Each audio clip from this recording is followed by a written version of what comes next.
Professor Balram पानी जी, हमारे यहाँ के रजिस्ट्रार डॉक्टर विकास गुप्ता जी,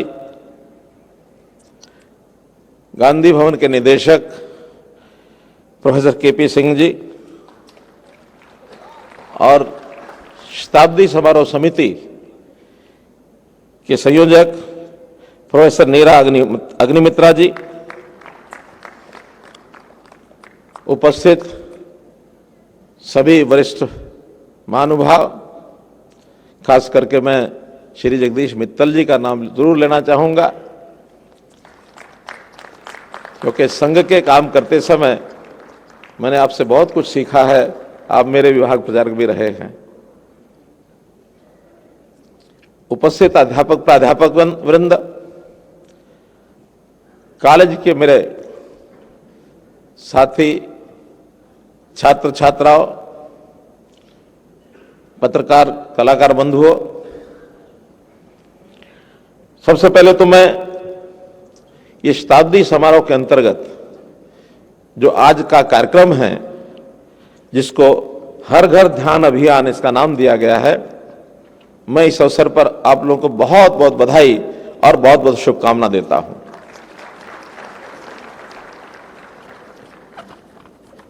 मुख्य विषय को शुरू करने से पहले मन में मेरे जो एक आज जो उद्गार प्रकट हो रहे हैं,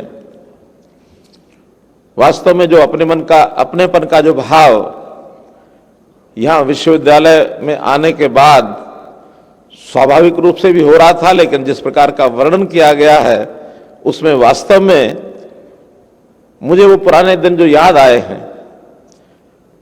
1975 में मैंने यहां से ग्रेजुएशन की थी, आज से 47 साल पहले। संदर्भ ऐसा बना कि मैं अपने बचपन के प्राइमरी स्कूल में भी गया हूं, मैं अपने हाई स्कूल में भी गया हूं, रोहतक जिले के दोनों गांव हैं, और मैंने कॉलेज की प्रारंभिक पढ़ाई पंडित नेकराम शर्मा गवर्नमेंट कॉलेज रोहतक से की, वहां भी मैं गया हूं। लेकिन बहुत बार सोचता था, वो तीनों स्थान चूंकि हरियाणा में है, स्वाभाविक आना जाना बहुत है, दिल्ली यूनिवर्सिटी में कभी जाने का अवसर मिलेगा कि नहीं मिलेगा। लेकिन मुझे क्या पता था कि आज श्री श्री गुरु रविशंकर जी के सानिध्य में ये जो कार्यक्रम हो रहा है, इसमें मुझे इस रूप में बुलाया जाएगा। मैं आयोजकों का, अपने वीसी साहब का, केपी सिंह जी का, इनका तो आभारी हुई हूं। आप लोगों का जो स्नेह आज मुझे मिल रहा है, इसके लिए आपका भी सबका बहुत बहुत आभारी हूं। कि मैं मानता हूं कि जो भी कुछ आज मैं हूं, कभी भी मन में सोचा नहीं था कि यह अवसर मिलेगा। छोटे गांव का एक गलियों में खेलने वाला एक बच्चा, पिताजी के साथ खेतों में काम करते हुए स्कूल की पढ़ाई में 10 प्रकार की शरारतें की होंगी, कॉलेज में भी पढ़ते समय मन में विचार तरह तरह के आते थे। सबके मन में विद्यार्थी जीवन में आते ही हैं। आगे चल करके क्या करना है, जब ये सोचते थे तो उस समय भी कुछ सूझता नहीं था।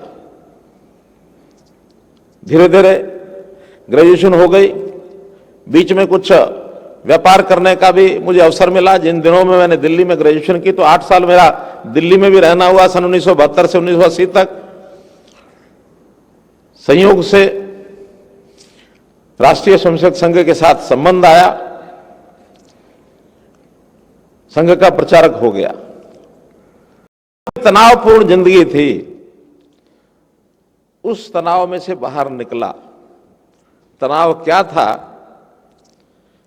तनाव ये नहीं होता कि क्या करना है, तनाव जीवन में ये होता कि क्या बनना है। ये तनाव की बड़ी बारीक रेखा है। क्या करना है, इसमें कभी तनाव नहीं आता। कुछ ना कुछ करेंगे, अच्छा करेंगे, किसी लक्ष्य को प्रेरित होकर के तब कुछ करेंगे।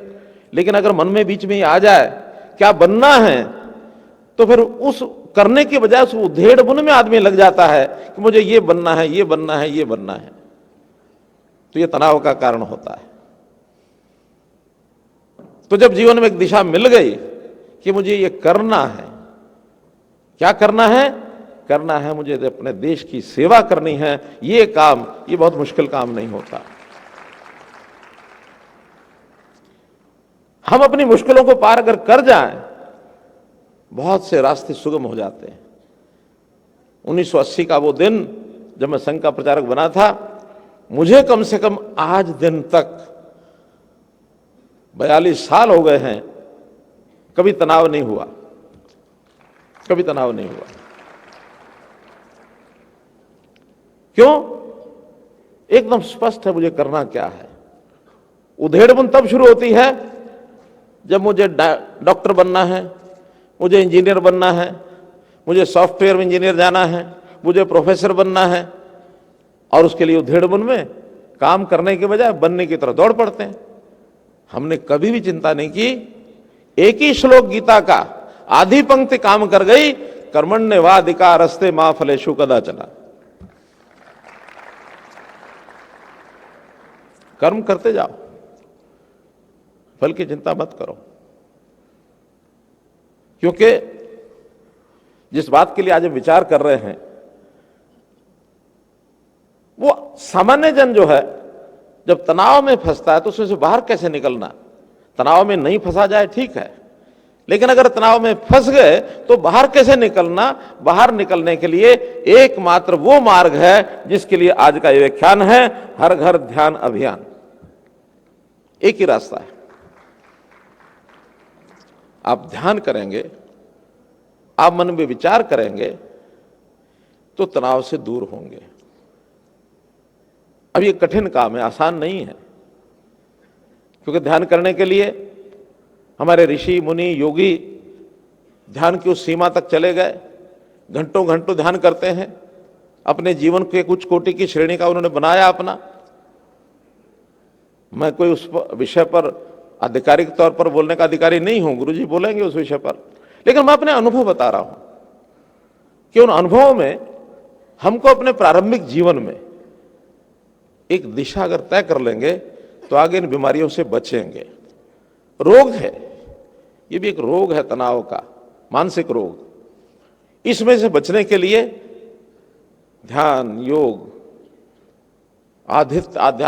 आध्यात्मिकता, इसको हमको आगे बढ़ना पड़ेगा। संयोग ऐसा है कि पश्चिमी जो इस समय आधुनिकता है, इस आधुनिकता ने आध्यात्मिकता को मानने से इनकार किया है। लेकिन हमारा कहना है, इस देश की प्राचीन इतिहास ये रहा, हमारे देश की देन है कि योग और ध्यान करने से तनाव दूर होते हैं। आज विज्ञान का युग है, विज्ञान का युग हमें वेपन बनाने की विधि बताता है।